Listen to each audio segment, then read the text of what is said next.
American democracy in crisis. Democracy faced its most serious crisis in decades. Democracy in decline and under assault from nearly every corner of the world.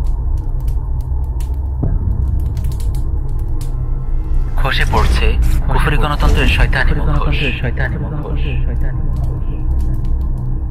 শতাব্দীর নানান ঘাত প্রতিঘাতে নড়বড় হয়ে ওঠা এক কুফরি মতবাদের নাম গণতন্ত্র।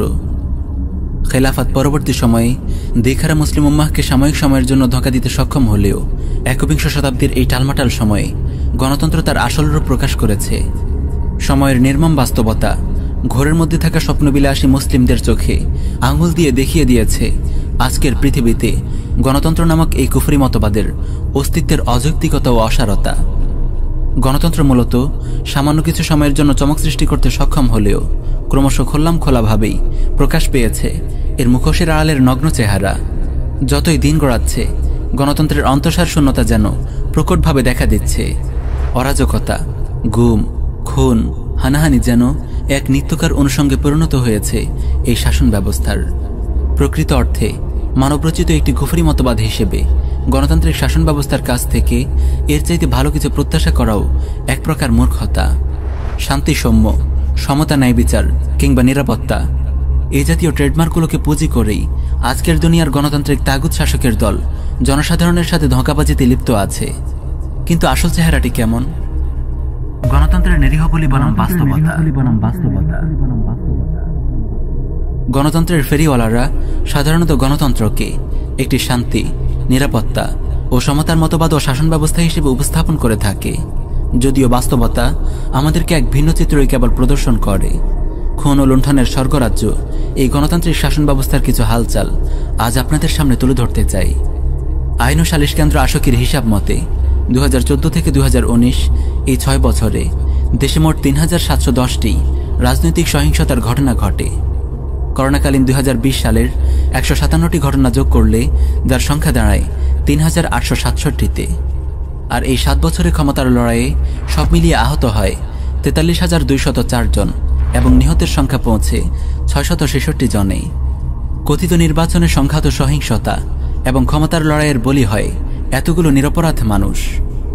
এদেশের নেতাকর্মীরা গণতন্ত্রের দোহাই দিলেও গণতন্ত্রের কোনো আলামতি খুঁজে পাওয়া যায় না এদেশে। গণতন্ত্রের স্লোগান তুলে ক্ষমতার বাগডোর আঁকড়ে রেখে হিন্দুত্ববাদী ভারতীয় মালহন মুশরিকদের পদলেহন এবং তাদের ঘৃণ্য এজেন্ডা বাস্তবায়নই এদেশের মোরতাদ শাসকদের একমাত্র কাজ। আর গণতন্ত্রের ফাঁকিটা এখানেই। পশ্চিমাদের দেয়া কুফরি গণতন্ত্রের এই ঘৃণ্য চেহারা কেবল বাংলাদেশেই না, স্বয়ং গণতন্ত্রের আইডলদের হাতেই কবরস্থ হচ্ছে গণতন্ত্র।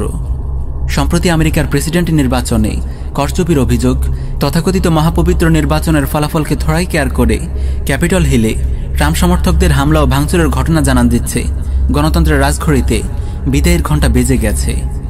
এছাড়া গণতন্ত্রের আঁতুড়ঘর হিসেবে পরিচিত গ্রিসের পেট পূজারী গণতন্ত্র, উদারবাদী ইংল্যান্ডের স্বার্থবাদী ব্রেক্সিট ইস্যু, বিশ্বের সবচেয়ে বৃহৎ গণতান্ত্রিক দেশ ভারতের সাম্প্রদায়িক আচরণ, সংখ্যালঘু মুসলিমদের নির্যাতন, নিপীড়ন এবং তাদের ন্যূনতম নাগরিক অধিকার হরণ, হিন্দুত্ববাদী রামরাজত্ব প্রতিষ্ঠার দৌড়ঝোঁপ, এই সব কিছু আজ কথিত উদারবাদী গণতন্ত্রের অসারতাকে দিনের আলোর মতোই পরিষ্কার করে দিয়েছে। সারা বিশ্বে গণতন্ত্রের এই দুঃসময় প্রমাণ করে দিয়েছে গণতন্ত্রের কথিত উদারনৈতিকতার সবগুলো কেবল পশ্চিমাদের সাম্রাজ্য বিস্তারের অস্ত্র ছাড়া আর কিছুই ছিল না। আমাদের বার্তা,